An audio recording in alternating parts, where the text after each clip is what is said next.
Puji Tuhan. Langsung saja Bapak Ibu Saudaraku sekalian, kita mari melihat firman Tuhan. Ya, mari kita buka kitab kita dari kitab Ayub pasal 1 ayat 7 sampai 11 dan pasal 2 ayat 4 sampai 7. Bapak Ibu Saudaraku sekalian, satu tema yang akan kita bahas pada hari ini yaitu tentang kebutuhan iblis. Ya, kebutuhan iblis. Ya, ternyata Bapak Ibu bahwa bukan hanya manusia yang punya kebutuhan. Ternyata setelah saya mencoba mencari tahu, ternyata iblis pun punya kebutuhan. Ya, iblis pun punya kebutuhan. Maka yang akan kita coba bahas hari ini adalah tentang kebutuhan iblis. Ya, kebutuhan iblis. Nah, kalau muncul kata-kata ini iblis, kira-kira apa yang terlintas di dalam pikiran kita? Ya. Kira-kira apa yang akan terlintas di dalam pemikiran kita ketika muncul nama iblis? Muncul kata iblis atau orang menyebut dengan kata iblis. Maka semua yang akan terungkap dari mulut kita, dari perkataan kita, dari narasi kita, semuanya itu menandakan bahwa iblis adalah sosok yang jahat. Sosok yang jahat, dan pastinya iblis ini sampai akan akhir dunia ini tidak akan pernah bertobat. Betul? Kita pasti punya pemikiran dan narasi seperti itu. Kita sudah tahu bahwa tabiatnya iblis itu adalah jahat. Tabiatnya iblis itu adalah menentang Tuhan. Tabiatnya iblis itu adalah bagaimana pengikut Kristus itu berubah haluan untuk mengikut dia. Tetapi pada faktanya,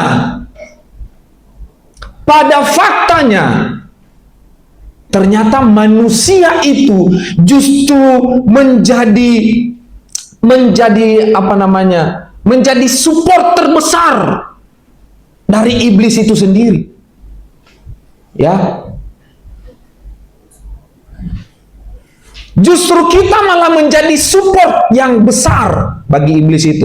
Justru kita menjawab setiap kebutuhan yang diinginkan oleh iblis. Sedangkan kita tahu bahwa iblis itu jahat. Tapi malah kita memberikan supply. Justru kita menyuplai kejahatan itu. Kita mengadopsi dan kita menyuplai. Padahal kita tahu kalau iblis itu apa? Dengan lantang menjawab iblis itu jahat, tidak punya etika, tidak punya moral, penentang Tuhan. Kita tahu itu. Tapi pada kenyataan dan faktanya, manusia, khususnya orang Kristen, menjadi penyuplai utama dari kebutuhan iblis. Loh, kok bisa gitu, Pak? Kita akan bahas satu persatu. Dalam konteks yang kita baca, Bapak Ibu Saudaraku sekalian, bahwa sebenarnya ini adalah usaha iblis. Usaha iblis untuk menghancurkan Ayub atas seizin Tuhan, dikarenakan Ayub itu saleh, Ayub itu taat, dan Ayub itu kaya. Sehingga iblis datang kepada Tuhan, meminta izin kepada Tuhan, karena iblis tidak bisa gerak sendiri nih. Nggak bisa gerak sendiri, karena Allah sendiri, Tuhan sendiri yang memberikan pengakuan bahwa Ayub itu adalah saleh. Sehingga seolah-olah kalau iblis nyentuh Ayub nih kayaknya kepental nih, terpental. Jadi nggak bisa, harus minta izin nih dari bosnya. Dan akhirnya iblis datang minta izin. Tuhan mengatakan, engkau melihat hambaku Ayub, Lihatlah.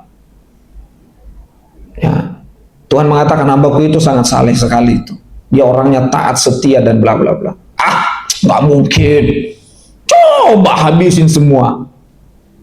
Habisin semua itu, habisin semua kekayaannya, bahkan sampai anak-anaknya habisin. Ya.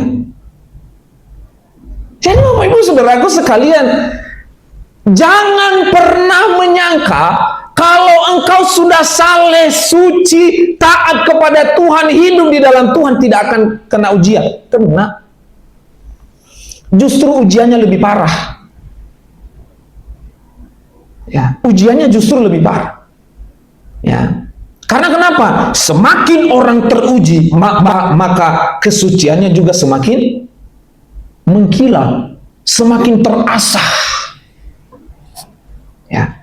Nah, ini konteksnya Bapak Ibu. Ini usaha iblis untuk menghancurkan Ayub dari segala sisi.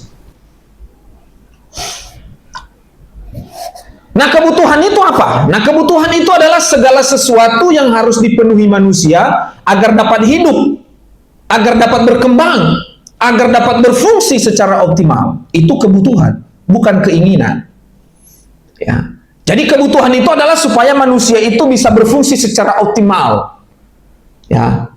Bisa berfungsi, bisa bermanfaat. Ya. Lalu iblis itu apa? Makhluk yang melambangkan kejahatan absolut dan merupakan penentang Tuhan yang utama, serta umat manusia dalam rencana keselamatan. Itulah iblis. Penentang utama dalam hal apa? Dalam hal keselamatan. Nah, apa saja sih kebutuhan manusia kita akan lihat? Ada primer, ada sekunder, ada tersier. Ya. Kita coba mereview ulang ini ya. Pelajaran ekonomi ya. Apa saja kebutuhan manusia? Primer, sekunder, dan tersier. Apa sih primer itu? Kebutuhan pokok. Ini kebutuhan paling utama nih. Kebutuhan pokok menyangkut kelangsungan hidup, makanan, pakaian, tempat tinggal. Ya, anak itu bukan kebutuhan. Ya, jadi jangan mengutamakan kalau udah nikah harus punya anak, karena itu bukan kebutuhan dan itu bukan yang utama. Ya, itu ya. Jadi primer tuh kebutuhan pokok menyangkut kelangsungan hidup. Sekunder untuk kenyamanan dan kesejahteraan. Nah, ini baru nih di sini nih. Kalau mau punya anak di sini. Ya. Pendidikan, transportasi, hiburan dan lain-lain, termasuk anak di situ. Lalu ada tersier, kebutuhan mewah dan status sosial, barang bermerek, mobil mewah, wisata luar negeri, jalan-jalan. Wah, yang penting jangan gerejanya yang jalan-jalan. Nah, ini kebutuhan yang tersier. Dan ini masuk ke dalam kebutuhan secara fisikal. Fisik. Itu kebutuhan manusia. Tetapi ingat Bapak Ibu bahwa iblis tidak membutuhkan ini. Bahkan kemungkinan semua ini akan ditambahkan oleh iblis. Dia nggak butuh. Kamu mau kaya nggak butuh dia. Justru iblis lebih senang kamu lebih kaya. Iblis senang itu kalau kita kaya. Kalau kita kurang kaya, ditambah. Makanya kalau kekayaanmu bertambah, jangan senang dulu. Jangan-jangan itu memang ditambahkan oleh iblis. Karena kalau kita kaya, punya duit banyak, punya kekayaan, punya banyak harta, tergantung pemakaiannya. Itu hartamu dipakai untuk apa? Kalau hartamu engkau pakai untuk kesenangan hidupmu tanpa memperhatikan, tanpa mengutamakan Tuhan atas hartamu itu, maka sudah dipastikan itu dihasilkan dari kejahatan. Ya. Maka kalau hartamu engkau mengatakan ini adalah milik Tuhan dan hanya Tuhan yang berhak dan semuanya milik Tuhan, maka satu iota pun harta itu bukan milikmu. Engkau hanya penikmat, bukan pemilik. Amin. Engkau hanya penikmat, bukan pemilik. Amin. Jadi kalau engkau masih mengatakan hari ini punyaku, ini punyaku, ini punyaku, bertobatlah. Karena itu bukan punyamu, itu punya Tuhan. Maka ketika itu punya Tuhan, maka kita tidak akan pernah mengatakan, oh nggak bisa, oh nggak bisa. Oh ya udah, kalau untuk pelayanan silakan, kalau untuk ini silakan, kalau untuk ini silakan. Oh untuk kemuliaan Tuhan silakan. Karena kenapa? Semuanya itu milik Tuhan. Ya. Dan iblis tidak membutuhkan ini. Ya, kebutuhan primermu, kebutuhan sekundermu, tersiermu, iblis nggak butuh. Kalau bisa pun ditambah kebutuhan itu. Ya. Dan iblis akan merusak melalui komponen ini. Hati-hati Bapak Ibu. Hati-hati. Iblis akan merusak melalui komponen ini. Melalui kebutuhan primermu, melalui kebutuhan sekundermu, melalui kebutuhan tersiermu. Iblis akan menghancurkanmu. Iblis akan menghancurkanmu. Caranya gimana? Gampang, melalui orang lain. Ya, melalui orang lain. Makanya itu kalau saya ke rumah orang, saya tidak pernah lihat kiri kanan rumahnya. Ya. Orang tuh kadang jadi terjerat lebih dalam itu. Selalu kita bilang begini, tanpa kita sadar nih ya. Ini rumahnya ngontrak ya? Iya Pak. Udah berapa lama kerja? Iya baru 10 tahun. Masih belum punya rumah.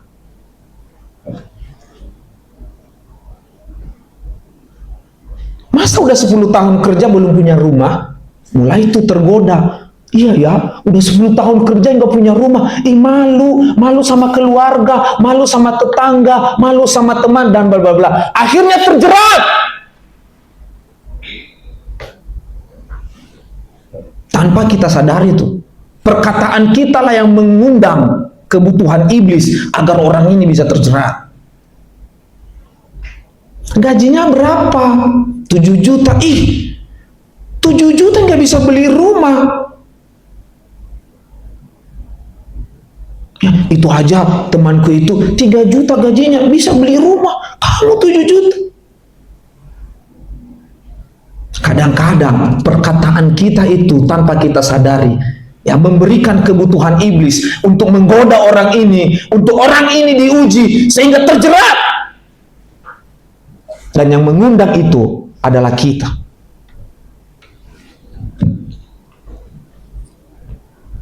Udah punya rumah, ya kan? Udah punya rumah. Puji Tuhannya udah punya rumah ya. Tapi garasinya gede loh. Nggak ada rencana beli mobil. Itu, mulai itu. Ya. Udah beli mobil, udah garasinya terisi 2 mobil atau 3 mobil atau 4 mobil. Ya. Rumah gede sih, mobil ada 4. Ya, tapi apa kayak nggak ini ya kalau nggak punya anak. No. Udah berapa tahun nikah? Ya baru 7 tahun, belum punya anak. Masalahnya apa sih? Kalau nggak punya rumah, kalau nggak punya mobil, kalau nggak punya anak, masalahnya apa? Alkitab tidak pernah menuntut kita untuk punya mobil, punya rumah, punya anak. Udah punya anak nih, anak pertamanya apa? Perempuan, ya nggak ada yang lanjutin marga ya. Salah semua. Salah. Udah punya anak laki 1. Kayaknya dia butuh teman deh. Ya Tuhan Yesus. Semuanya diprotes. Ya. Karena kenapa? Anaknya 9. Dia juga mau itu anak temannya 9 juga. Ya. Akhirnya untuk menghidupin anak 9. Minjam kredit, minjam ini, sekolah, minjam bank, minjam ini, minjam itu, semuanya dipinjam. Ya. Makanya keluarga dari istri saya itu, tambah dong, uang sekolah mahal. Ya. Lalu dikatakan, rezeki anak mah beda-beda. Iya, kita yang menderita. Kita yang pontang-panting. Ya berimanlah kepada Tuhan, Tuhan cukupkan. Betul, Tuhan cukupkan, betul. Tapi jangan konyol. Kalau belum mampu nggak usah. Ini orang paksa hanya untuk nurunin marga, hanya untuk menjaga gengsi kepada keluarga. Oh aku nggak punya anak lah paksa bikin bayi tabung. Nggak usah paksa. Artinya Tuhan belum izinkan. Jika kita masih belum punya anak, itu Tuhan izinkan, itu ujian bagi kita. Saya nggak mau istri saya sakit lagi, saya nggak mau. Saya nggak mau lagi mati setengah itu tubuhnya, saya nggak mau. Kalaupun punya kesempatan, mendingan kami adopsi. Saya udah nggak mau. Istriku lebih penting daripada janin, lebih penting istriku. Paksa sekali, bisa. Tapi nggak menjamin. Nah, jadi primer, sekunder, dan tersier semua manusia butuhkan itu. Tapi iblis nggak butuh. Kalau bisa pun ditambah sama iblis. Tapi ingat, dari ketiga kebutuhan ini, iblis akan menghancurkan kita. Hati-hati. Buktinya apa? Kita lihat. Apa kebutuhan Ayub yang dihancurkan oleh iblis? Primer, sekunder, tersier itu dihancurkan semua. Secara fisik, iblis hancurkan. Anak-anaknya mati. Coba bayangkan. Kalau anak itu penting, harusnya Tuhan pertahankan itu. Jangan ganggu anaknya. Tapi apa yang dikatakan Tuhan kepada iblis? Apa yang dikatakan Tuhan? Nyawanya sayangkan. Nyawanya siapa? Si Ayub, bukan anak-anaknya. 7 orang anak-anaknya sikat semua, mati. Artinya apa? Anak itu buat Tuhan bukan sesuatu yang penting. Kalau Tuhan mau ambil. Tapi yang paling penting itu adalah sumbernya. Tuhan ambil semua, hartanya, ternaknya, lahannya, sawahnya, anak-anaknya, bahkan sampai manusia pun diambil. Diambil semua. Orang menghitung-hitung hartanya Ayub itu miliaran dolar. Buat Tuhan, nggak penting. Diambil. Hanya untuk apa? Menguji kesalehan, menguji kesetiaan, menguji ketaatan. Jadi kalau engkau hari ini saleh, suci, taat, setia kepada Tuhan, berarti harus ada konsekuensinya. Orang saleh, orang setia, orang yang taat, itu ada konsekuensinya. Orang yang amburadul, orang yang tidak taat juga, orang yang tidak setia juga, pasti juga ada konsekuensinya. Jadi jangan menyangka bahwa kalau aku suci, kalau aku taat, kalau aku setia, kalau aku militan, maka aku tidak akan ada ujian. Ada. Jadi jangan pernah menyangka, kalau aku udah pelayanan, Tuhan akan menghindarkan aku dari segala cobaan, segala bahaya. Enggak. Justru Tuhan akan mengizinkan itu hadir.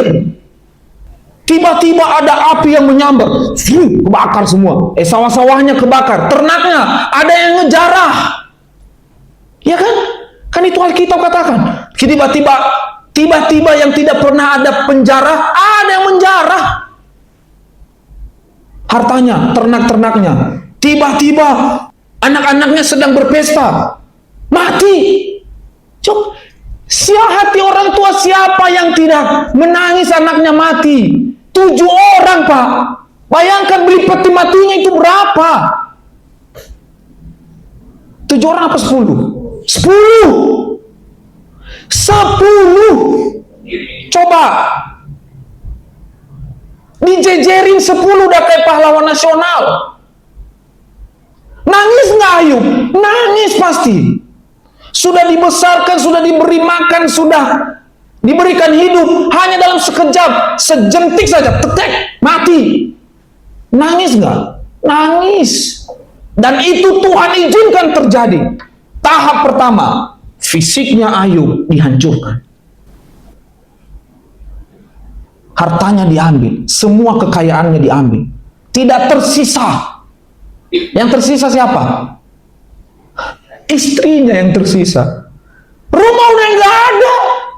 Harusnya udah dong, cukup dong, udahlah, gitu kan? Enggak. Ya, usaha iblis di sini pun gagal. Kenapa? Meskipun Ayub merobek jubahnya, tetapi apa yang Alkitab katakan, sedikit pun Ayub tidak melakukan dosa. Wah.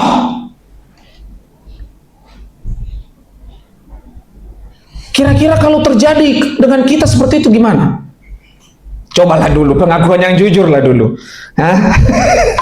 Ya, tuh Gembala udah senyum-senyum. Ah, anakku aja 2 kalau ngelawan aku, aduh sakit banget hatiku. Ini mati lagi. Ya, 10 lagi. Ya, ini ada orang yang ngejar-ngejar punya anak. Ini Tuhan ambil. Nikah belum.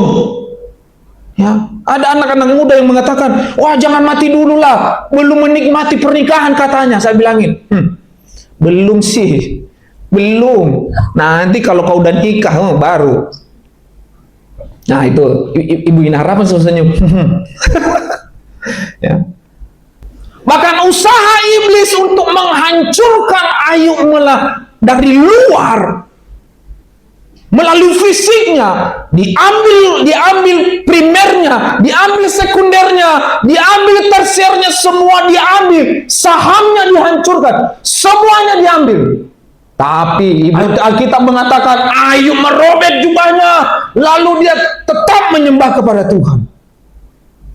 Dan Alkitab menuliskan bahwa Ayub tidak pernah berbuat dosa.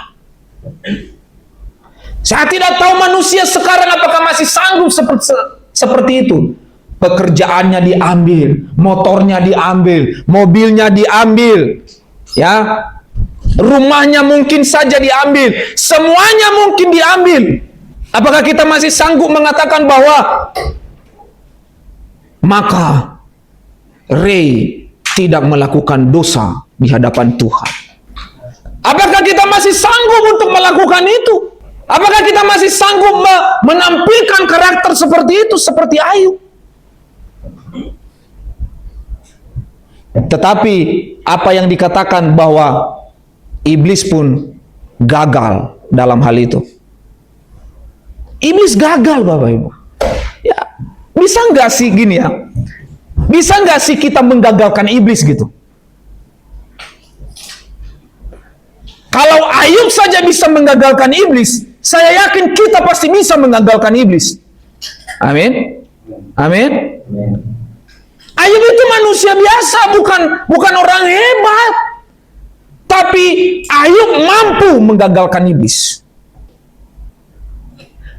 Ya, tapi orang zaman sekarang saat ini justru dia menyuplai, menjadi penyuplai utama untuk kebutuhan iblis.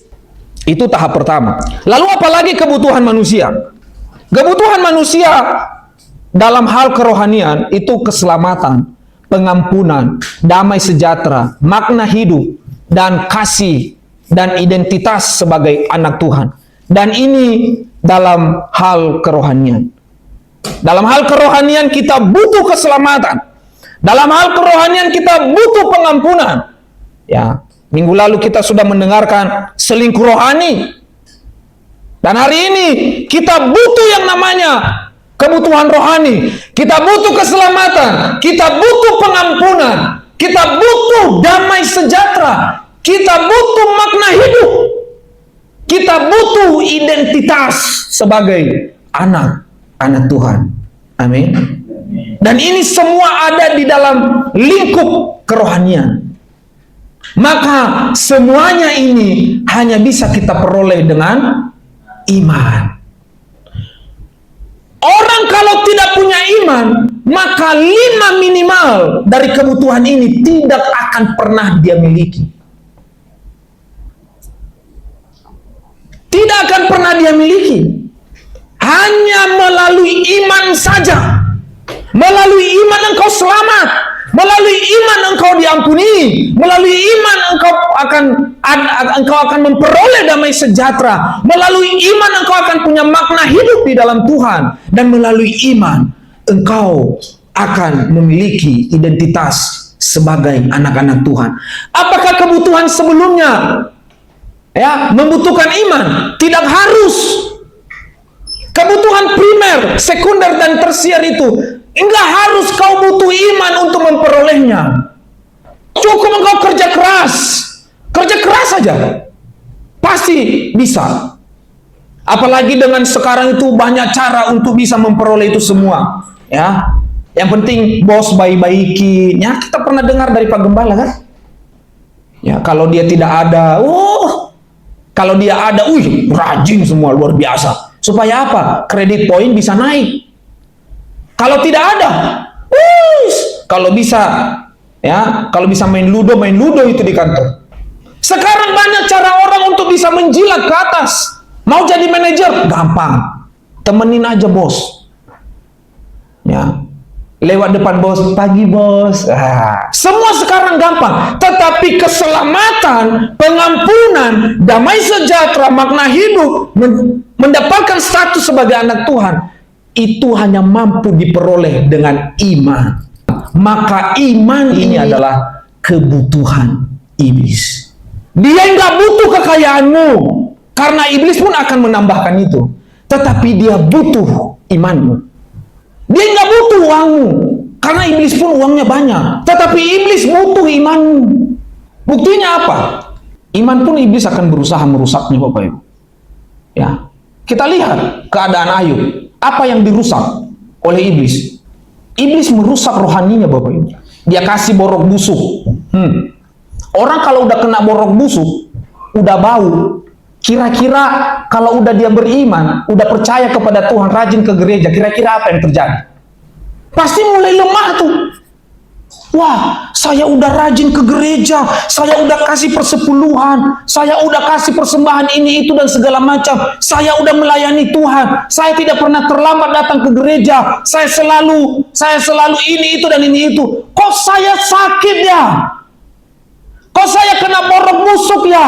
Kok saya kena kusta ya?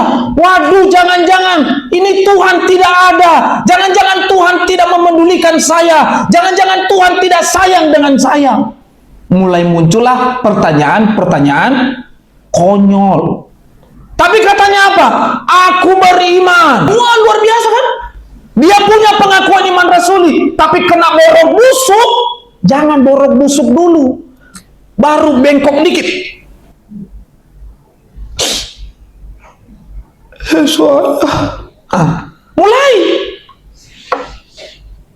Mulai berjanji, mulai bernazar. Kalau saya sembuh, saya pasti rajin ke gereja, saya pasti melayani Tuhan. Udah sembuh, ya. Mulai lagi, akan datang ke gereja itu ngabisin duit, ngabisin ongkos, ngabisin bensin, ngabisin ini. Nggak usah lah. Imannya mulai goyah. Muncul istrinya. Emang istri ini memang. Coba, kerohaniannya dibantai coba. Masih setia kau kepada Allahmu itu? Coba bayangkan. Itu yang diserang apa? Fisik atau kerohaniannya? Masihkah engkau setia dengan Allahmu itu? Kalau kita mau membahasakan hari ini, udahlah, nggak usah lagi. Nggak dapat apa-apa juga kita ke gereja itu. Ngapain juga kamu pelayan? Lagian kamu jadi majelis ini nih. Jadi majelis nih begini nih. Lagian kamu jadi pendeta, dapat apa kamu? Emangnya ada orang gereja yang datang berdoa sama kamu? Udahlah, nggak usah lagi sembah Tuhan itu. Istri loh. Harusnya ini dua menjadi satu. Ini terpisah lagi. Suami sendiri dibantai. Apa kata Ayub? Engkau berbicara seperti perempuan gila. Kalau hari ini kan nggak ada suami yang berani seperti itu. Ya. Kalau suami itu, udahlah sayang. Nggak perlulah begini. Ya. Paling ujungnya didiemin. Ya. Sahabatnya datang. Sahabatnya datang apa? Bukannya mendoakan. Apa yang dikatakan sahabat-sahabatnya? Coba dulu kau pikir, jangan-jangan ada dosa yang kau buat. Cobalah. Apa haknya coba menghakimi orang dengan mengatakan jangan-jangan ada dosamu? Saya mengatakan tadi malam, saya itu tidak berhak mengatakan kalau orang sakit kau punya dosa. Makanya kau sakit, enggak. Karena itu hak Tuhan itu. Bukan hak kita. Sahabatnya datang. Coba dulu kau pikir-pikir, dosa apa yang kau buat minggu lalu? Dosa apa dulu yang kau buat bulan depan, bulan lalu? Coba dulu kau pikir-pikir, coba. Harusnya mas sahabat ya, doakan. Apalagi yang datang itu pelayan lo itu, pelayan rumah Tuhan. Ya, mereka pakai jubah mewah. Coba dulu lah yuk. Jawablah dengan jujur dulu. Jangan-jangan ada dosanya yang kau buat sampai kamu sampai sehancur ini. Lalu terakhir Ayub dikucilkan. Dikucilkan, diasingkan. Saya yakin Ayub ini orang bukan hanya saleh, tetapi dia orang baik yang suka membantu banyak orang di tanah Uz itu. Sehingga Ayub itu menjadi terkenal. Ayat 1 itu mengatakan itu kan.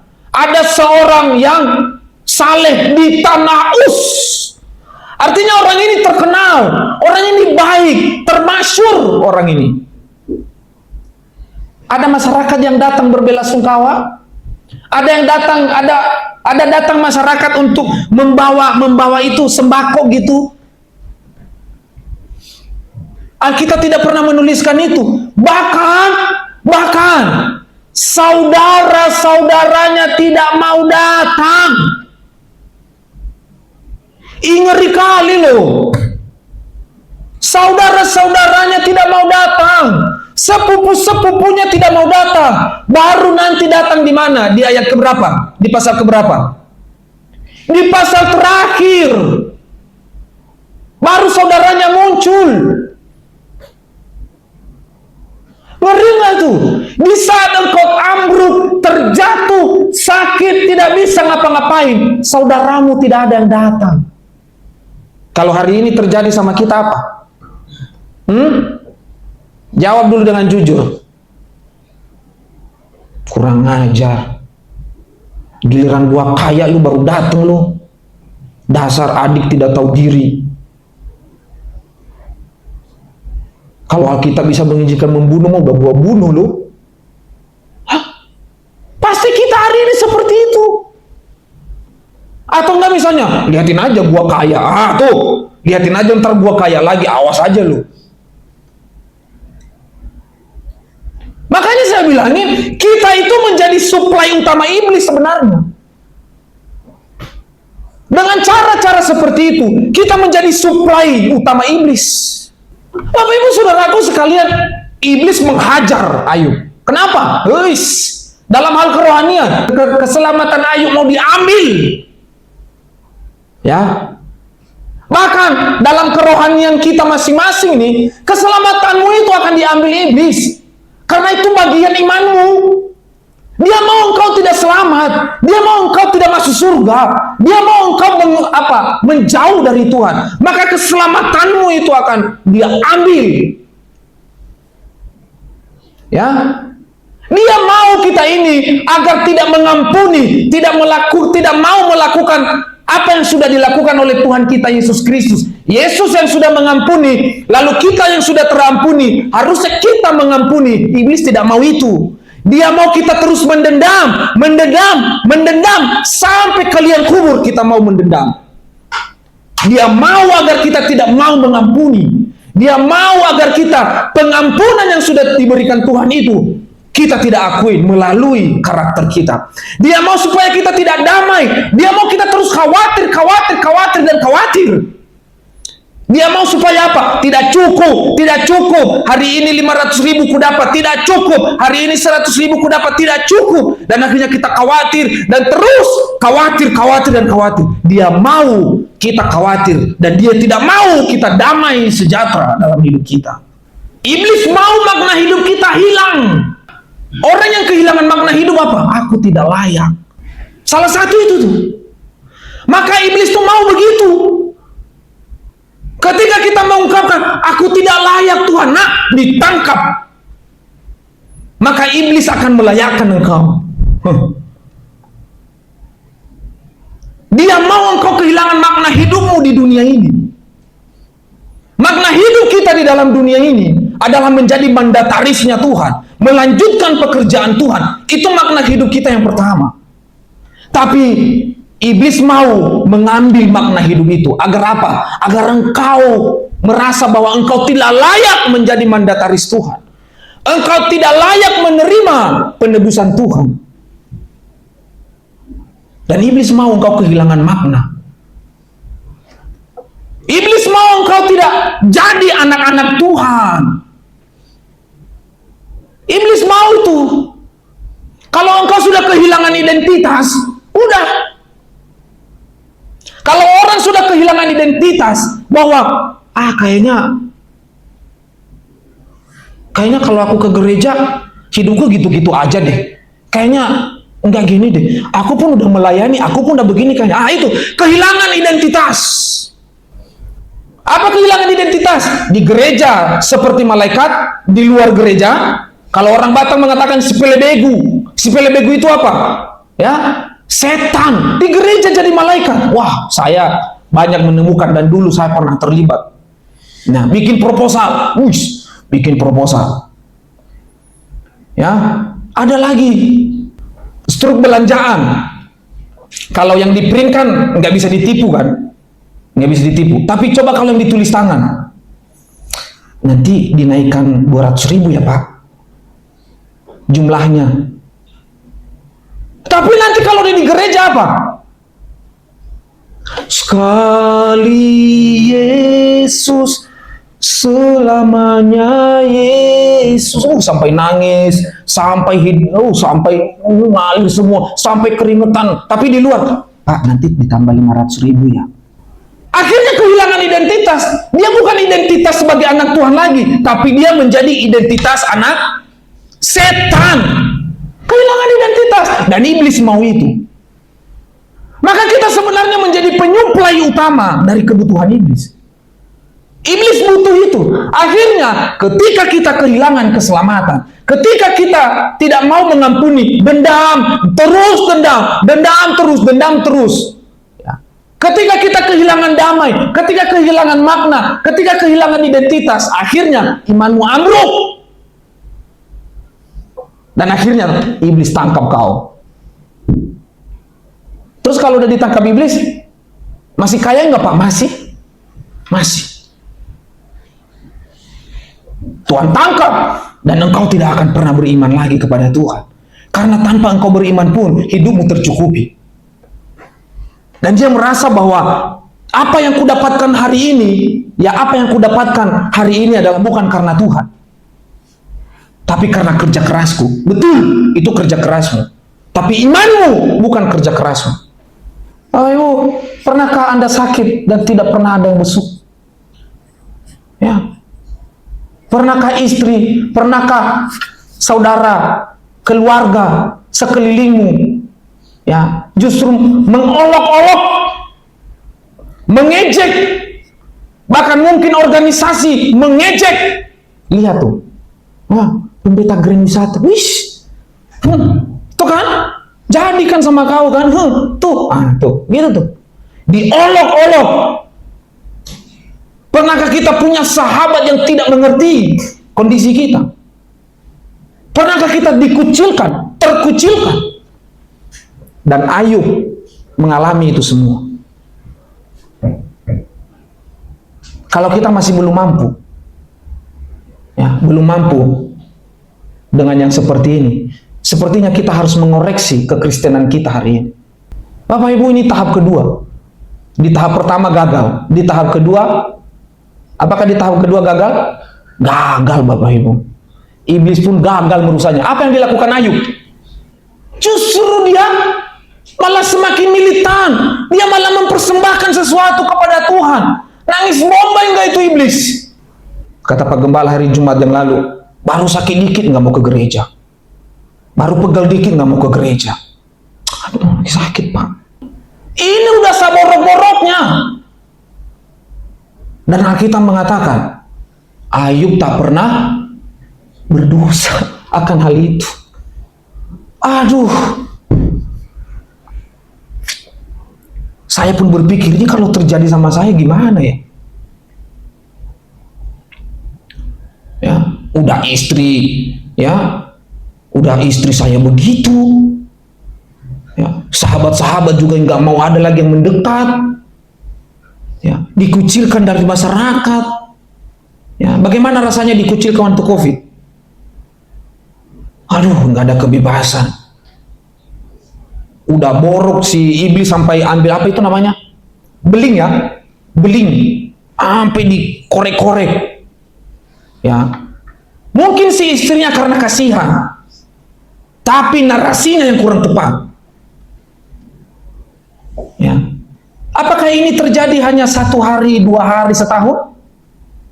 Tidak mungkin. Tidak mungkin Bapak Ibu. Tidak mungkin ini terjadi sama Ayub hanya 1 hari, sebulan, setahun, 2 tahun. Tidak mungkin. Ini pasti prosesnya lama. Ini pasti prosesnya lama. Dan itu pun, iblis pun gagal merusaknya. Apa yang didapatkan Ayub? Hidupnya dipulihkan. Hidupnya dipulihkan. Dia berhasil membalikkan keadaan dengan harta 2 kali lipat, dengan keluarga yang bahagia. Apa yang dikatakan Alkitab? Anak-anak dan anak-anak laki dan perempuannya, khususnya anak perempuan, adalah perempuan tercantik di muka bumi. Ngeri nggak tuh? Anak-anak perempuannya cantik-cantik. Ya, istrinya aja yang tidak ditambah 2 kali lipat. Hartanya yang 2 kali lipat. Anaknya, terakhir anaknya berapa? 10 apa 7? 3 anak perempuan. Dan anak perempuannya adalah yang tercantik-cantik, yang cantik-cantik. Artinya kalau udah cantik-cantik itu nggak ada lagi saingannya. Ini kalau masuk ke Miss Universe lolos Pak, nggak ada lawannya. Tapi apa yang didapatkan Ayub? Dia mendapatkan harta 2 kali lipatnya kembali, dan dia dalam keluarga yang bahagia. 7 anak laki, 3 anak perempuan. Bapak Ibu Saudaraku sekalian, ini tidak terjadi 1 tahun, 2 tahun, 3 tahun. Ini pasti bertahun-tahun. Apa yang terjadi? Ya, iblis nangis bombay. Nangis bombay si iblis. Gagal. Gagal Bapak Ibu. Ya, makanya saya selalu mengatakan, dalam hidup kita sediakan tempat untuk gagal. Dan Ayub rupanya punya tempat untuk itu. Dia berani kaya, dia berani punya harta banyak, tapi dia juga berani kehilangan. Karena kenapa? Dia punya tempat untuk berhasil, dia punya tempat untuk bangkrut. Sehingga ketika tempat yang bangkrut itu terisi, mungkin dia kaget, tapi dia tidak pernah menjual iman, kepercayaannya. Gak pernah. Ya. Iblis nangis bombay. Ya. Setelah itu iblis balik lagi nggak ke Tuhan? Enggak. Kata Tuhan, aduh, kata iblis, ya, hari ini manusia, orang Kristen, baru kehilangan motor, apalagi kalau motornya hilang di depan gereja, besok udah langsung nggak datang ke gereja karena merasa gereja ini banyak pencuri. Baru hilang motor, baru hilang kerja, baru hilang HP. Waduh, itu kayak kehilangan dunia. Nah, kalau di sini, ya, kalau ini iblis ketawa bombay. Ya, kenapa? Kebutuhannya, energi iblis itu semakin bertambah. Karena kita menyuplai lagi kebutuhan itu. Ya, Bapak Ibu, apakah kita di sini menjadi penyuplai utama kebutuhan iblis? Coba tanya dalam hati masing-masing. Tujuanmu melayani apa? Disuruh Pak Gembala, waduh, matilah sudah. Datang ke gereja tujuannya apa? Jangan datang karena ada maunya. Tapi datang memang benar-benar engkau membutuhkan hadir, engkau membutuhkan ketemu dengan hadirat Roh Kudus, maka engkau datang. Bukan karena ada sesuatu yang engkau inginkan di gereja itu. Maka apa yang Yesus katakan tentang kebutuhan? Matius 6:21 Joy dan Lukas 12 ayat 34 Rian. Matius 6 ayat 21. Karena di mana hartamu berada, di situ juga hatimu berada. Di mana hartamu berada, di situ hatimu. Dan Ayub tidak melakukan itu. Harta biarlah harta hilang, tetapi hartaku adalah Tuhanku, Yesus Kristus. Amin. Puji Tuhan. Itulah harta yang sesungguhnya. Makanya Yesus mengatakan, di mana hartamu berada, disitulah. Makanya Lukas pasal 12 ayat 34 ya. Hai kamu budak-budak budak, bagaimanakah kamu dapat mengucapkan hal-hal yang baik, sedangkan kamu sendiri jahat? Karena yang diucapkan mulut meluap dari hati. Karena yang diucapkan mulut meluap dari hati. Bagaimana kita mengatakan, oh aku baik, oh aku melayani Tuhan, oh aku sungguh-sungguh kepada Tuhan, aku setia, aku taat, aku gini. Tapi apa yang Yesus katakan, hai kamu keturunan ular beludak, bagaimana engkau mengucapkan hal-hal yang baik padahal hatimu jahat. Nah, jadi Bapak Ibu saudaraku sekalian, bahwa mengumpulkan harta dan kekhawatiran. Saya tidak tahu ayatnya salah atau enggak, tetapi yang saya ambil sebenarnya tentang kekhawatiran. Salah ya? Ya? Nah ini, dalam Matius itu berbicara tentang mengumpulkan harta, dan di dalam Lukas itu adalah tentang kekhawatiran. Ya, engkau khawatir, engkau mengumpulkan harta, tetapi engkau khawatir. Ya. Apa yang dikatakan Yesus tentang kebutuhan? Jangan kumpulkan harta di bumi, tapi kumpulkan harta di surga. Jangan engkau khawatir. Ketika di mana hartamu berada dan di situ hatimu berada, maka muncullah yang namanya kekhawatiran. Contohnya bagaimana Pak? Datang aja ke gereja-gereja besar, bawa mobil, mobilnya baru, apalagi kalau mobilnya Palisade. Yang dia pikirkan apa? Bukan ibadah. Ada nggak yang menggores mobilku? Jangan-jangan nanti kegores, jangan-jangan lecet. Itu yang dipikirkan. Lalu dipikirkan, berapa ya uang parkir? Itulah yang dinamakan, di mana hartamu berada, disitulah hatimu berada. Maka jangan khawatir, kata Yesus. Kalau harta yang di atas engkau kumpulkan, maka engkau tidak perlu khawatir. Ngengat pun tidak akan memakan. Tapi harta yang kau kumpulkan di sini, ngengat akan memakan itu. Tapi yang terjadi, ini justru yang dikejar-kejar manusia. Bagaimana bisa nambah lagi? Ada satu rumah, nambah lagi. Ada satu istri, nambah lagi. Ya. Nambah terus. Akhirnya lupa dengan yang prioritas, yaitu Tuhan. Ya, Tuhan itu bukan yang pertama, salah itu. Nggak ada Tuhan yang pertama. Tuhan itu yang utama. Karena kalau Tuhan yang pertama, berarti ada Tuhan yang kedua. Ada Tuhan yang ketiga, dan ada Tuhan yang keempat.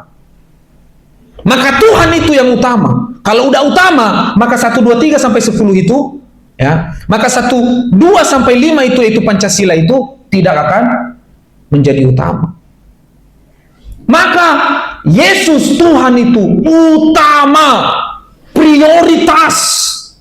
Maka kalau sudah prioritas,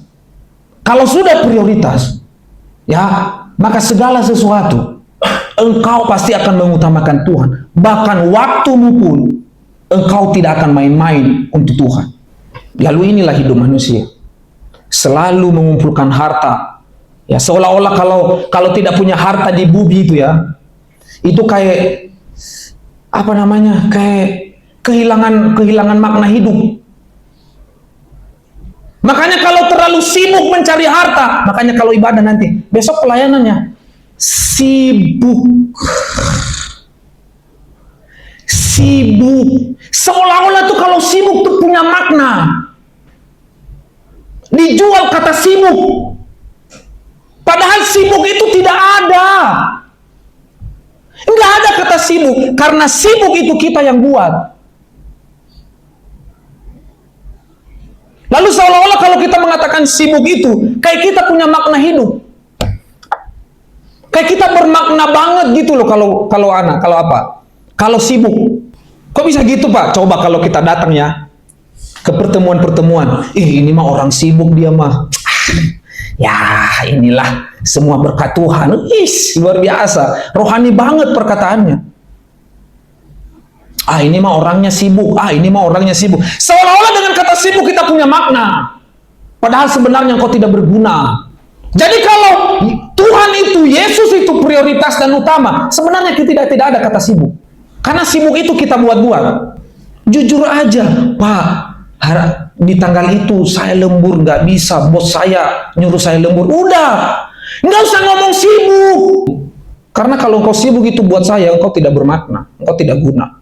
Maka jelas yang dikatakan oleh Matius pasal 6 ayat 33. Siapa yang tahu? Kebangetan sini kalau nggak tahu ya. Istri saya nggak usah. Carilah dahulu kerajaan Pak Gembala pun membocorkan. Disupport dikit lah. Carilah dahulu kerajaan Allah dan kebenarannya.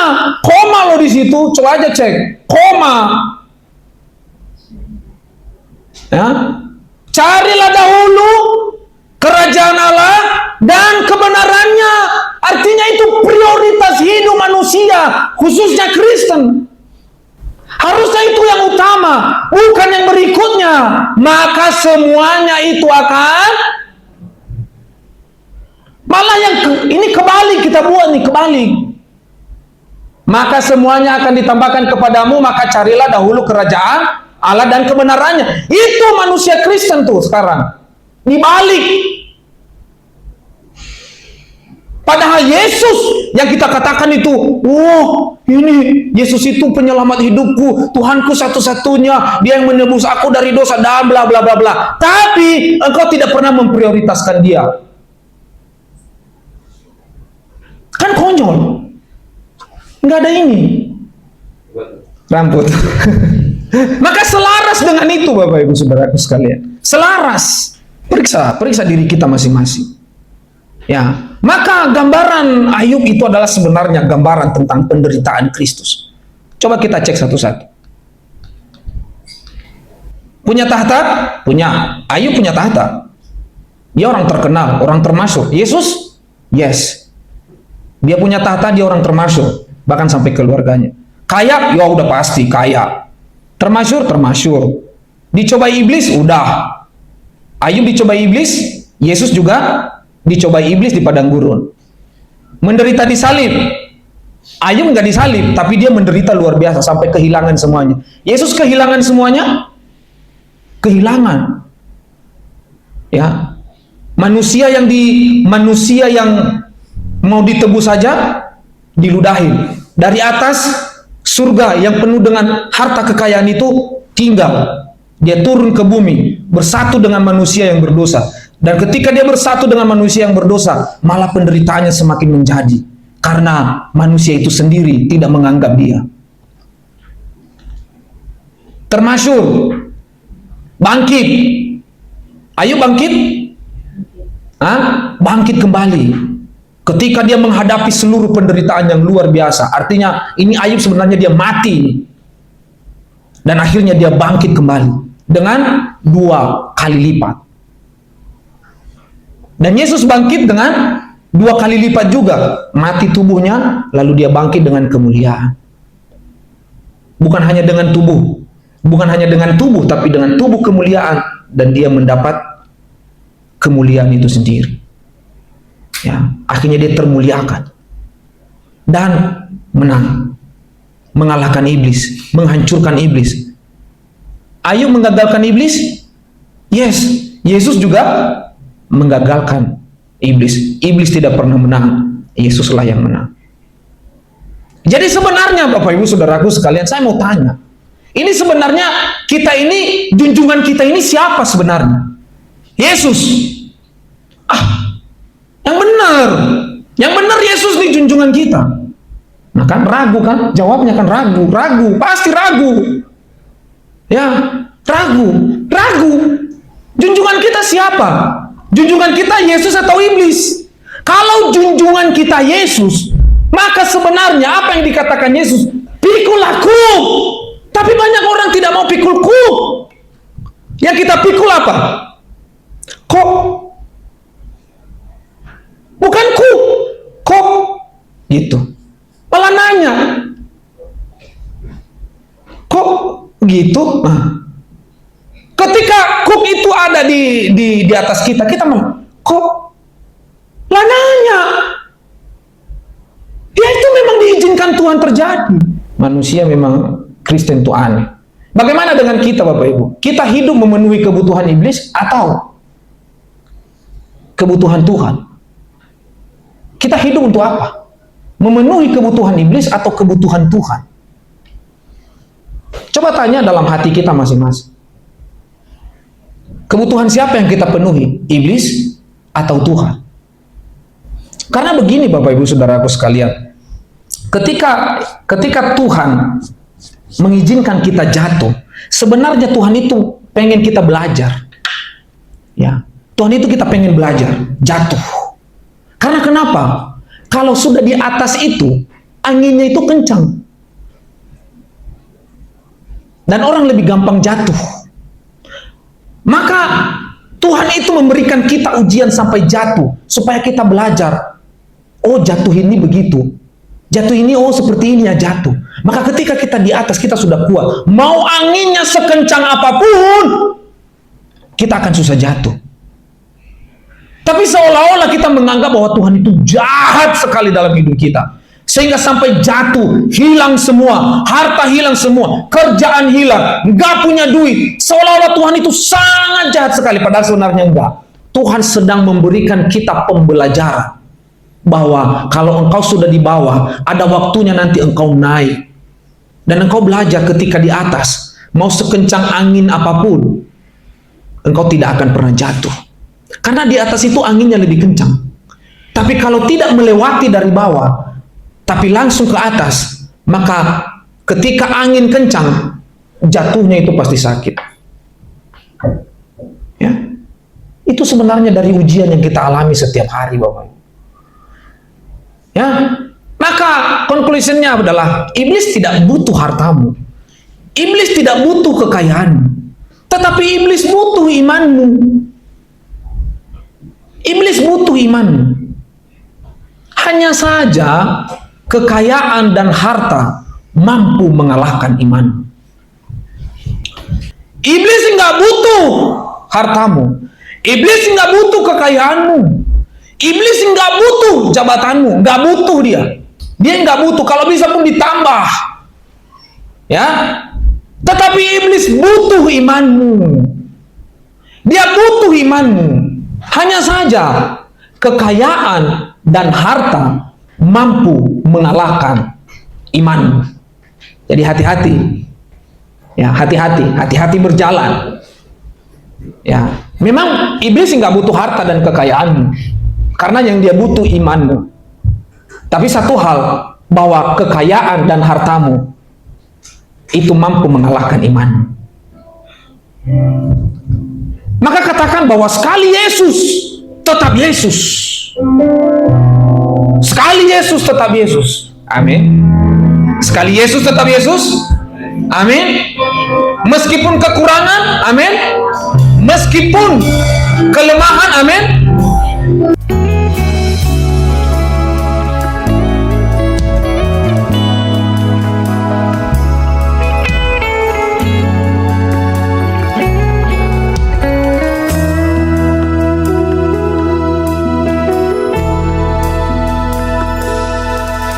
Dalam segala keadaan, waktu berlimpah maupun kurang, tetapi Yesus yang mempesona hatiku. Dia beri damai dan kesempatan baru. Di setiap musim kehidupan, waktu kuat maupun lemah, tetap Yesus yang mempesona hatiku. Dia beri hidup dan kesempatan baru.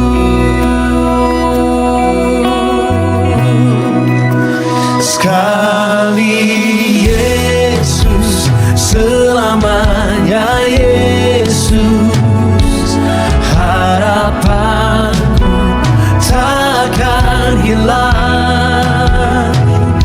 Karena kasih-Nya sekarang ku ada.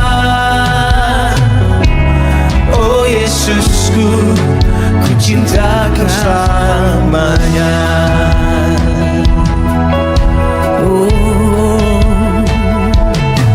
Di setiap musim kehidupan, waktu ku kuat maupun lemah, tetap Yesus yang mempesona hatiku. Dia beri hidup dan kesempatan baru.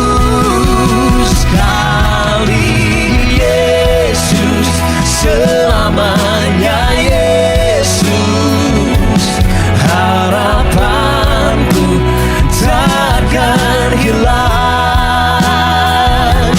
Karena kasih-Nya sekarang ku ada. Oh Yesusku, ku cinta Kau selamanya. Oh selamanya ku cinta Kau, ku cinta Kau.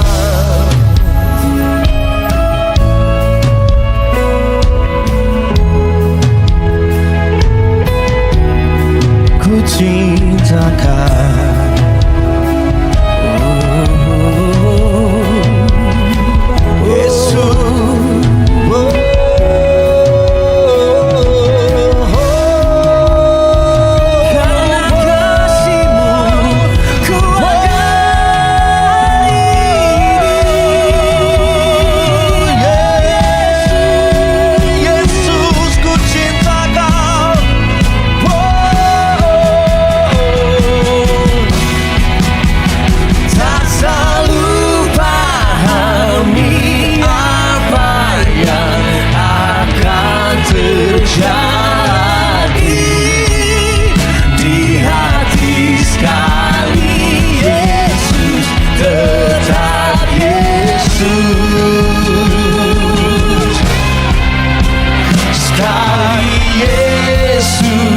Selamanya Yesus, harapanku takkan hilang.